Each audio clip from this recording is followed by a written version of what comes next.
Assalamualaikum, halo semuanya, apa kabar? Sekarang adalah part 2 dari cerita orang-orang yang terbunuh oleh hewan peliharaan mereka.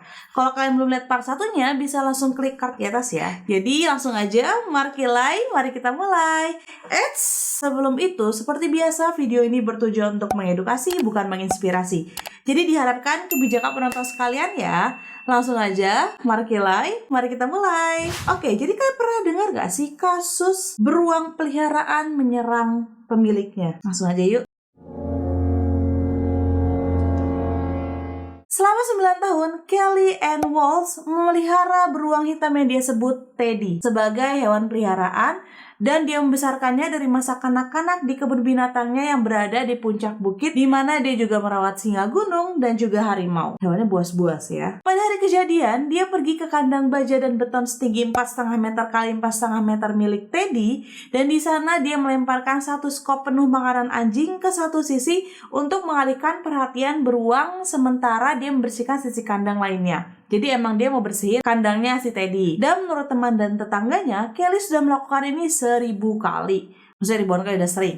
Tapi ketika yang ke-1001 kali, sesuatu terjadi. Beruang seberat 150 kg berbalik dan mulai menyerang Kelly. Dua anaknya dan anak-anak teman Kelly yang bernama Caston melihat serangan itu dan meminta bantuan. Kelly akhirnya dinyatakan meninggal di tempat kejadian. Beruang itu berada di atas Kelly ketika Caston tiba dengan pistol. Ia memanjat dan hendak meninggalkan kandangnya ketika Caston ini melepaskan tembakan. Tim Conway, seorang pengawas hewan, mengatakan pemilik hewan liar biasanya memiliki kandang 2 bagian yang memungkinkan mereka untuk mengisolasi hewan di balik gerbang yang terkunci, sementara mereka membersihkan bagian lainnya. Tapi untuk alasan yang mungkin kita nggak akan pernah tahu kenapa, Kelly mungkin merasa tindakan pencegahan ekstra ini tidak diperlukan. Dan karena keluarga menolak untuk mengomentari kematian Kelly, kita nggak akan pernah tahu sebenarnya kenapa Kelly itu ngerasa satu skop makanan anjing itu cukup untuk mengalihkan perhatian si Teddy ini. Nah, kalian pernah dengar nggak sih kasus kambing yang membunuh majikannya? Nah, yang berikutnya ini adalah karena ditanduk oleh seekor kambing. Kalau yang ini menurutku balas dendam ya dari si kambingnya. Jadi ceritanya seorang pria berusia 77 tahun bernama Carl Halsey dari Canton ditanduk sampai mati oleh seekor kambing jantan seberat 45 kg bernama Snowball pada tahun 1991. Diketahui juga bahwa Carl Halsey telah memukuli kambingnya Snowball selama setahun terakhir untuk membuatnya kejam. Jadi dia tuh pengen membuat kambing Snowball ini menjadi kambing menjaga. Jadi kronologinya, Carl Halsey mendorong Snowball dengan tongkat ketika hewan itu menabraknya 2 kali. Carl kabur ke teras depan rumahnya, tetapi Snowball mengikuti dan menabrakkan tanduknya ke tuannya, menjatuhkan Carl dari teras setinggi 1,5 meter yang membuat perutnya pecah dan meninggal seketika. Setelah menjatuhkan pemiliknya dari teras, Snowball menuju ke arahnya lagi dan akhirnya istri dari Carl, Alma, mengikat hewan itu ke sebuah tiang. Petugas kontrol hewan mengambil Snowball tetapi belum memutuskan apa yang harus dilakukan dengannya. Dan aku juga udah nyari-nyari info tentang Snowball saat ini dan belum ketemu hasilnya. Apa mungkin Snowball udah jadi gulai cincang? We never know. Nah, selanjutnya kalian pernah dengar gak sih kasus seseorang dimakan oleh babi peliharaannya? Kasus ini melibatkan seorang pria dari Oregon bernama Terry Vance Garner yang berusia 69 tahun.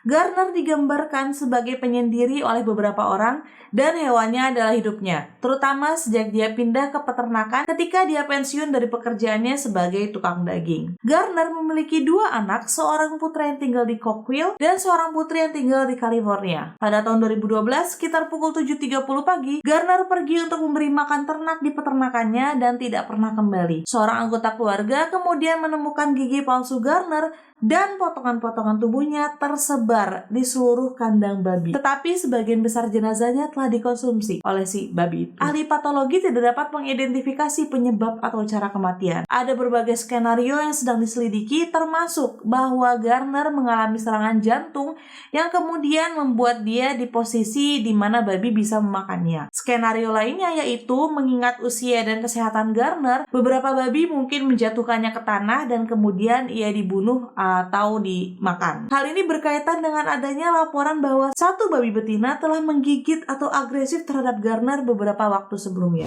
Nah, yang satu ini melibatkan seekor kuda Nil.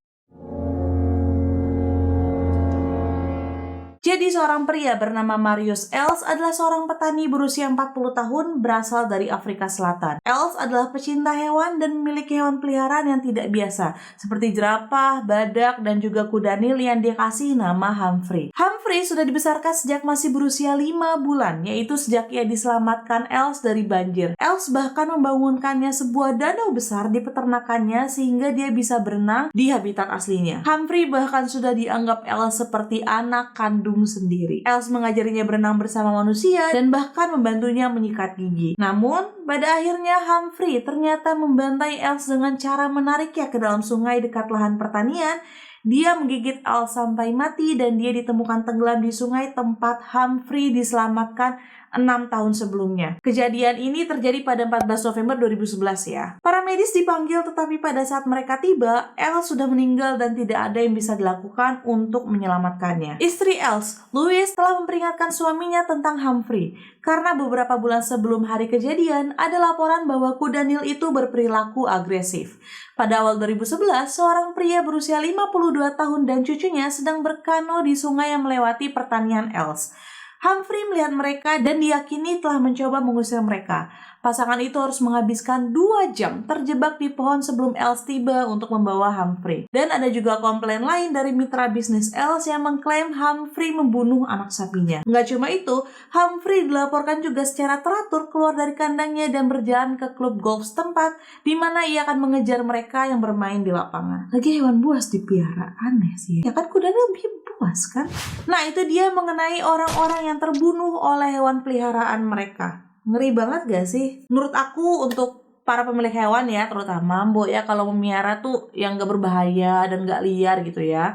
Kalau dia beracun, bergigi besar dan tajam-tajam, bertanduk atau beratnya lebih dari 30 kilo itu bukan hewan peliharaan sih menurut aku. Kelinci gitu kan lucu ya, atau kucing. Kan gak berat ya kan? Nah, gimana pendapat kalian mengenai video ini? Ada gak sih kasus serupa yang belum pernah dibawain? Share juga ya pendapat kalian di bawah. Kalau kalian ada ide untuk next video, bisa banget DM aku di IG aku @nadiarahmatin.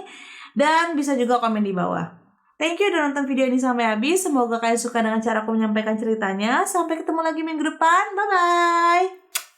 Subscribe ya. Thank you.